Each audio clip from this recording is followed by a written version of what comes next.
ঝালমুড়ি পছন্দ করো না এরকম লোক খুঁজে পাওয়া খুবই মুশকিল। তাই আজকে আমার রেসিপি হচ্ছে ঝালমুড়ি মশলা। বাসায় আপনারা যেভাবে তৈরি করবেন, এখন থেকে রাস্তায় লাইন ধরে আর ঝালমুড়ি খেতে হবে না। এই মশলাটা বাসায় তৈরি করলে আপনি বাসায় তৈরি করে নিতে পারবেন ঝালমুড়ি মশলা।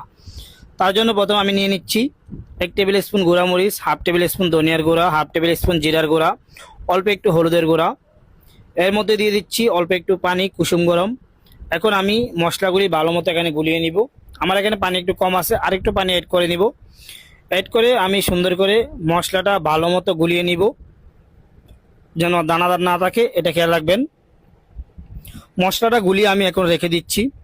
এরপরে ফ্রাই প্যানের মধ্যে আমি নিয়ে নিচ্ছি সরিষার তেল। তার মধ্যে আমি 3-4টা পেঁয়াজ ব্লেন্ড করে দিয়ে দিচ্ছি। দেশি পেঁয়াজ যখন ব্লেন্ড করবেন, একটু যখন তেল দিবেন, দেখবেন আপনার পেঁয়াজের কালারটা এরকম সাদা হয়ে যাবে। এটা অনেকে জানে না, তাই মনে করে এটা পেঁয়াজ না অন্য কিছু। আপনি একদিন বাসায় ট্রাই করেন, আপনার পেঁয়াজও সাদা হবে যদি আপনি দেশি পেঁয়াজ তেল দিয়ে ব্লেন্ড করেন। এরপরে পেঁয়াজটা আমি এখানে সুন্দর করে একটু ভুনা করে নিব। এরপরে দিয়ে দিচ্ছি 2 টেবিল স্পুন আদা রসুন পেস্ট। এগুলি দেওয়ার পরে আরেকটু ভুনা করে নিচ্ছি 5 মিনিট। 5 মিনিট পর আমি দিয়ে দিচ্ছি যে গ্রেভিটা আমি তৈরি করছিলাম মশলা দিয়ে, সেটি এখানে দিয়ে দিচ্ছি। এগুলি দেওয়ার পরে সুন্দর করে রান্না করে নিতে হবে। এই ঝালমুড়ি মশলাটা আপনি ফ্রিজের বাইরে রাখলেও, আমি যে প্রসেসে করতেছি যদি সেই প্রসেসে করেন 1 মাস ভালো থাকবে। যদি নর্মাল ফ্রিজে রাখেন 2-3 মাস ভালো থাকবে।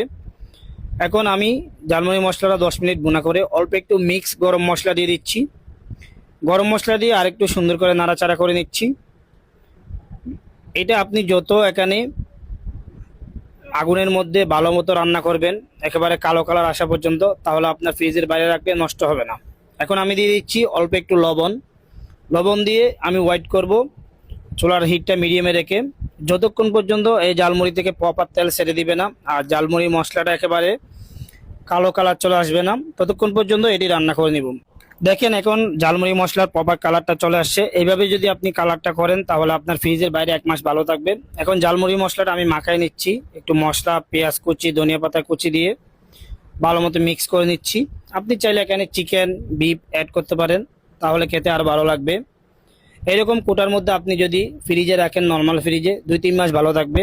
আর ফ্রিজের বাইরে রাখলে আপনার 1 মাস মতো ভালো থাকবে। আর ঝালমুড়ি মশলা রেসিপিটা যদি ভালো লাগে অবশ্যই আমার পেজটা ফলো দিয়ে সাথে থাকবেন। আর ভিডিওটা ভালো লাগলে লাইক কমেন্ট শেয়ার করে পাশে থাকবেন।